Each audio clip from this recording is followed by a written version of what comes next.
Hello and welcome back to my channel, folks. I am presenting to you this video after a long hiatus.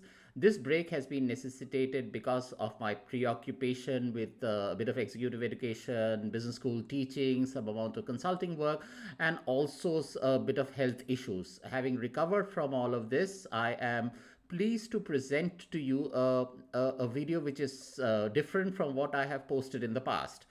In the past, I have posted a lot of content around disruptive technologies and how business models across sectors are getting disrupted, and the life around us, the way we think, act, react, and conduct our business is fundamentally changing. Today, I'm happy to present to you something which is much broader. It is about a nation's AI strategy, and in this video, I am curating content on the national AI strategy of India, which is also titled Technology for Inclusive Growth, hashtag AI for All. The belief is that appropriate use of technology is central to any nation's development. And therefore, a lot of countries have developed their own technology or AI strategy roadmaps.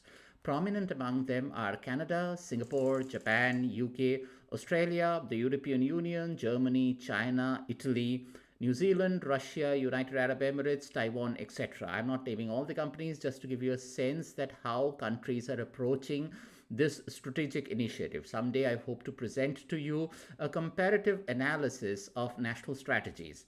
That said, let us now in this video, through this discussion, focus on India's AI strategy. The contents of this presentation has been curated from the discussion paper presented by Niti Ayog in July 2018 on the behest of the finance minister's recommendation on the budget speech of the same year. I have made some updates based on more recent reports of Niti Ayog, but all the content that I'm sharing with you are available in the public domain. So, having said so, let us move on to the contents of the discussion. Okay, any strategic or hashtag AI for all, any strategy or a similar framework needs to be rooted in a particular context. And the context chosen by our government is using technology for inclusive growth. Consistent with the choice was to identify technology applications or interventions which create societal impact by enabling access and reaping benefits of transformative technologies. Consequently, societally impactful sectors where private capital would have been suboptimal has been chosen as playing fields for AI in India.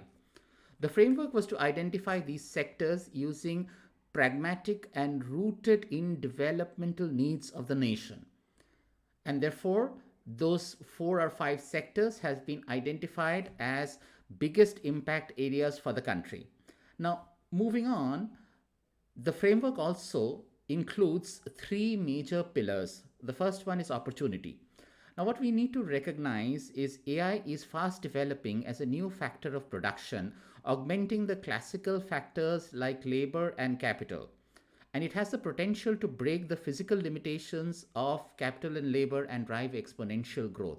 And therefore, AI, needless to say, has a discontinuous and exponential impact on economic good.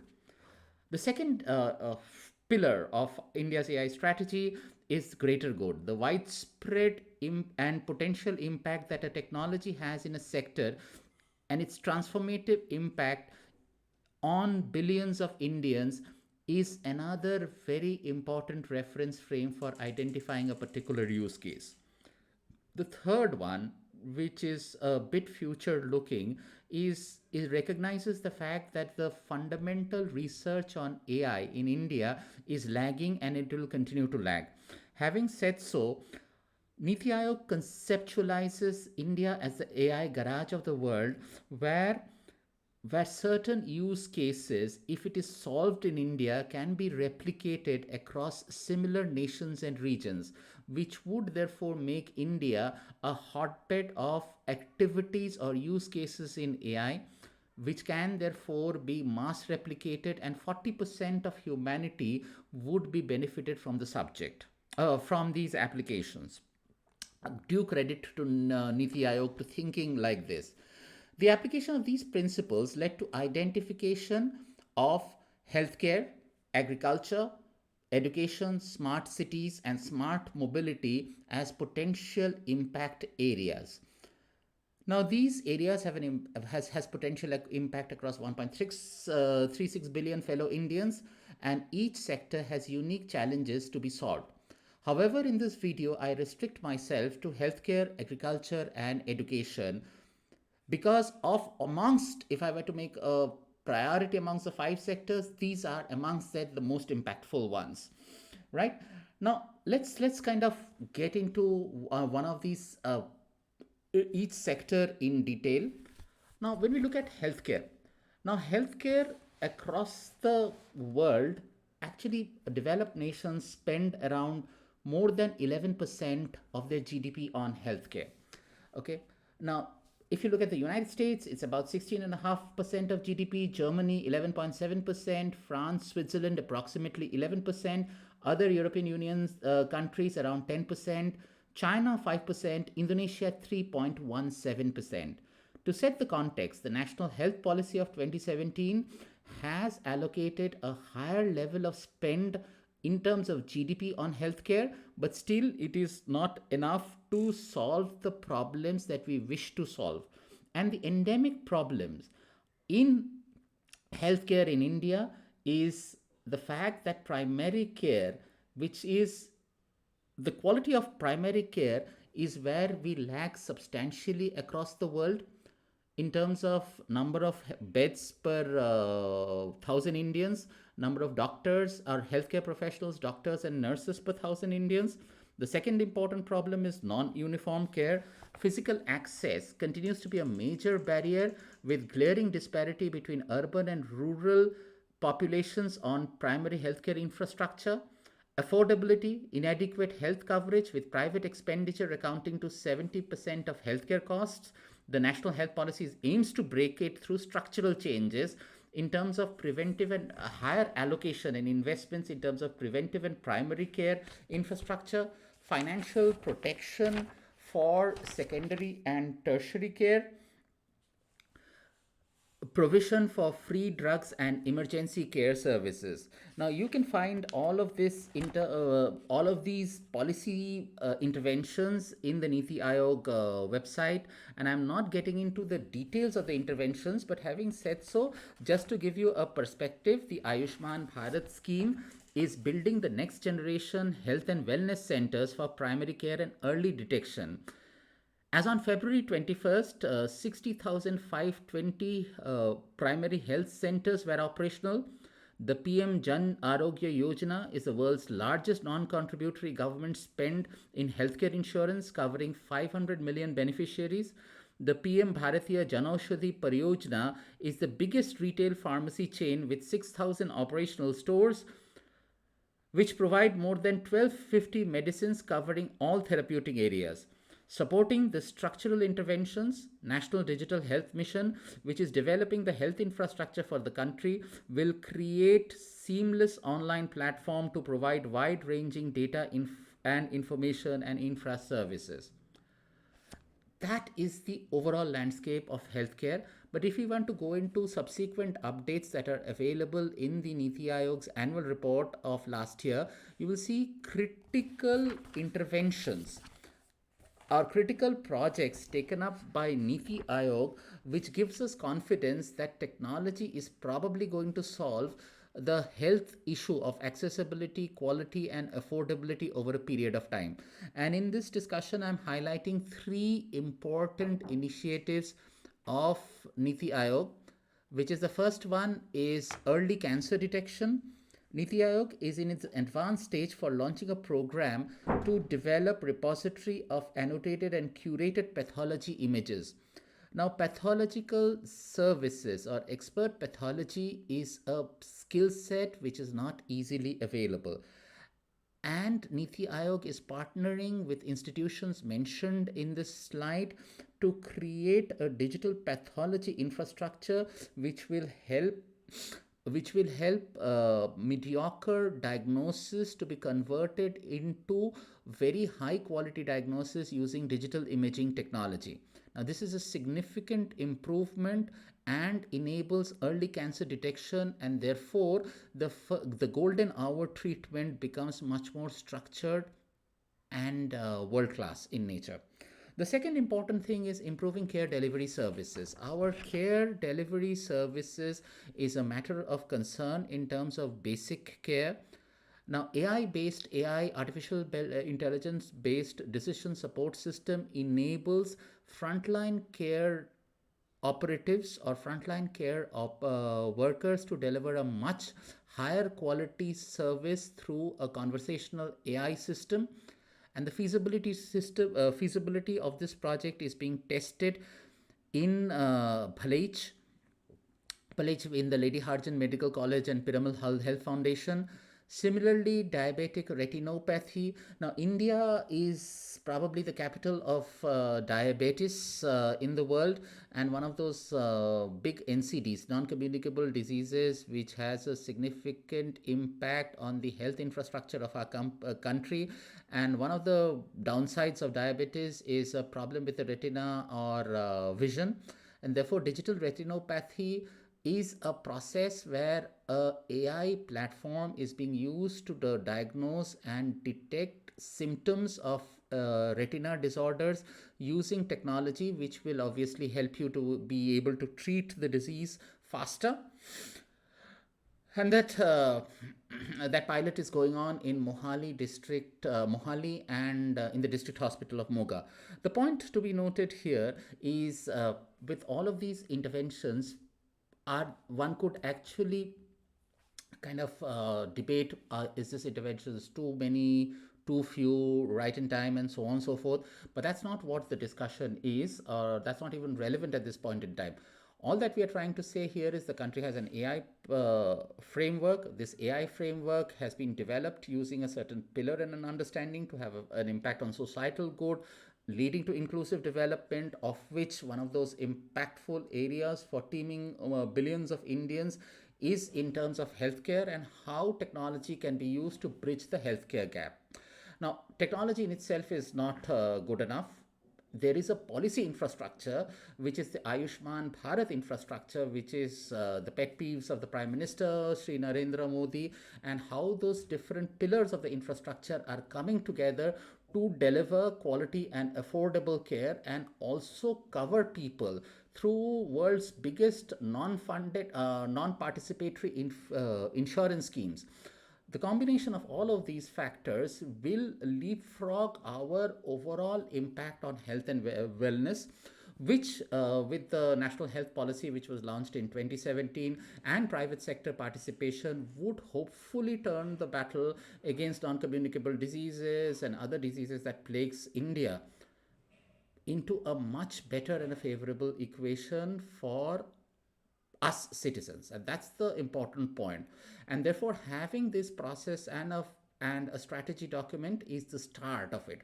And with those three use cases that I just discussed, also shows the seriousness of the government organization and its multiple agencies to do fundamental work to bring the relevant AI use cases, test it, and prototype it on the field, and kind of build it from there on. So, after healthcare, the second most important thing that we would like to talk about is agriculture, which accounts for 49% of India's workforce, 16% of GDP, but however is not the most efficient sector of our country. And with that, let us kind of move into healthcare as the agriculture, sorry, as the next impact area. As I said, it accounts for 49% of India's workforce, 16% of GDP, and provides us Indians with food security. Three important things, which is before we get into this, the important manifestation of unsustainable agricultural practices is degradation of land, reduction of soil fertility, dependence on inorganic fertilizers for higher production, and rapidly dropping water table plague agriculture in the country. As global climate changes become more vulnerable and unpredictable, dependence on unsustainable and resource intensive agriculture will heighten the risks of food scarcity and agricultural distress. The sector suffers from poor resource utilization with both quantum and productivity being low. The use of water in agriculture continues to be high and suboptimal. The practice of growing water intensive crops, inefficient water management put India's long term agricultural sustainability into question. Despite having just one third of the gross cropped area under irrigation, agriculture consumes 87% of the extracted groundwater. And on the market side, a non existent end to end agricultural value chain caused price realization for farmers to remain low.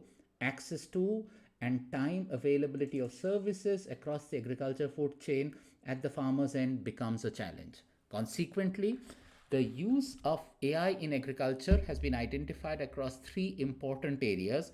The first is soil health monitoring and restoration, which uses an image recognition and a deep learning technology and eliminates expensive lab technology. AI solutions with integrated data signals from remote satellites and local image capture at the farm level help farmers make possible adjustments and immediate action to restore soil health. The second important area is crop health monitoring. Varying weather patterns, increasing temperature, changes in precipitation levels, groundwater density can affect farmers. AI can be used to predict advisories for sowing, pest control, input control, and so on and so forth. The final one is farm mechanization and efficiencies. Image classification tools and remote and local sensing data can change utilization and efficiency of farm machinery in terms of weed removal, early disease identification, and provide harvest and grading of crops. Now, what is also interesting is Microsoft with ICRISAT has developed an AI sowing app which sends advisories to participating farmers on the optimal date of the sow. Now, this helps through obviously text messages. These advisories include the application, seed treatment, optimum sowing depth, and so on and so forth. In addition, a village advisory dashboard provides insight into soil health, recommends fertilizers, and 7-day weather forecast. 2017, the program touched 3,000 farmers in Andhra Pradesh and Karnataka during the Kharif season and increased yield to about 10 to 30% across crops. Finally, what is not here in this deck is increasing price realization. Low price realization as low as 20% in fruits and vegetables are primarily due to ineffective price discovery, dissemination mechanisms, supply chain intermediary inefficiencies, and local regulations. AI tools can bring more accurate supply and demand information, reducing the information. Niti Ayog, in collaboration with IBM, has developed a crop yield protection model using AI to provide real time advisory to farmers. The AI model for predictive insights to improve crop productivity, soil yield, control agricultural inputs, and early warning on pest disease outbreak will use data from remote sensing. Soil health cards. The project has already been implemented in 10 aspirational districts across Assam, Bihar, Jharkhand, MP, Maharashtra, and Rajasthan. Okay, now just like healthcare, agriculture, very, very big impact area. The government's mission is to increase the farmer income by two folds, but particular destination maybe 2025 and onwards. And the biggest thing that plagues farmer income is inefficiencies, as we talked about, in terms of and farm practices, lack of knowledge, antiquated models of usage, and so on and so forth. Now, AI or similar data sciences are solving the problem in terms of soil capture, soil quality improvement, using of sowing patterns, and the likes. This is a mega program, and mega programs take time, and transformative impact take times in terms of adoption. It requires capital, it requires understanding, and an ecosystem. Now, what we looked at, those three use cases are specifically impacting the areas that plague agriculture in this country. This is a long haul battle, and we have made a very definitive step in this direction, and the prototypes are working. Now, if you look at Niti Ayog's annual reports the last annual report, it has reported very encouraging progress and results in this particular area as well. So when we talk of healthcare and agriculture, healthcare, 2 to 3% of government GDP, of the GDP spend in this area, has a very, very significant impact on the overall prosperity and wellness of billions of Indians. Agriculture, the biggest employment generator, 16% impact on the GDP. And then these problems being solved, the next other important problem is to build the next generation workforce of Indians by improving education. And let's see what and how AI can do to specifically improve education across the country. Okay, moving on. Education. School education has seen substantial gains in gross enrollment ratios, which has gone as high as 97 in elementary and 80% at secondary levels. And gross enrollment ratio is total number of enrollments divided by the population for the same age group. However, low retention rates or poor learning outcomes eat away the gains of the gross enrollment ratio, which is how many people, the number of students that drop away, and therefore, and the quality of education has a very significant impact on the skill and the human capital of the nation going forward. And let's look at how AI is trying to solve the problem. Okay, okay, to understand the problem before we get into the next slides is, the consequence of low retention rates and poor learning outcomes is because of three or four important factors. The first one is multi-grade, multi-level classrooms, which means for a large population of schools in remote areas, there are no separate classrooms or teachers for different grades. Consequently, teachers face huge heterogeneity, which leads to poor learning outcomes. The second important thing is lack of interactive pedagogy and ineffectual remedial instruction. Highly rote-based instructional approach, remedial instruction where conducted typically lacks customization to child's learning abilities, or pace of learning. Third, inadequate attention or action for likely dropouts. I mean, there is no way that one could predict who is going to drop out, and therefore there is no remedial action. Second is large teacher vacancies due to uneven distribution across locations. Example, in UP, you have 1.74 lakh teacher vacancies at elementary school level, but a simultaneous surplus of 0.66 lakh teachers across the state. Right? Now, several AI tools have been successfully used in other parts of the world, and they can be adapted in the Indian context to target specific challenges. The first one is adaptive learning tools. While AI might not replace the teacher, it can greatly assist teachers in efficiently managing multi-level, multi-grade classrooms by judging learning events of individuals, students, and allowing automated development of customized educational content to each child's learning ability. The second impact is interactive and intelligent tutoring system, delivering learning materials adapted at child's proficiency level and pace of learning. Content Tech develops AI that creates customized educational content using deep learning to absorb and analyze existing course materials, textbooks, and course curriculum. This technology creates custom learning materials including textbooks, chapter summaries, and multiple choice tests. Predicting tools to inform preemptive actions for students predicted to drop out from school. Analysis of test scores, attendance records can predict student activities and prompt to preemptive action from school dropouts. The Andhra Pradesh government is attempting to reduce dropout rates. It has tied up with Microsoft to address the challenges using specific parameters like gender, socioeconomic demographics, academic performance, school infrastructure, teacher skills, and applications powered by Azure ML processes data pertaining to students to find predictive patterns, enabling district education officers to intervene accordingly. Now, what is not covered in this presentation are the two other themes, which is smart cities and infrastructure and smart mobility, which I leave for some other discussion. Now, because if I include all of them, this video would become unwieldy. So therefore, I took the three most important application areas for AI.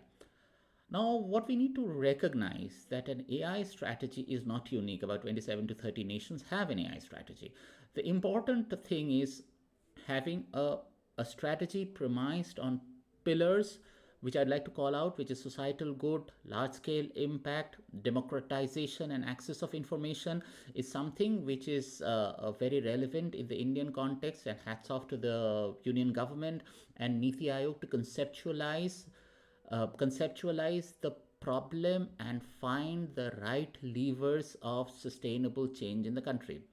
Now, that said, all of these problems are generational in nature. They are rooted in infrastructural issues which have been a challenge in the country. They are rooted in mental models which need to be fundamentally worked at. They are rooted in also in investments which a poor or a developing country can ill afford.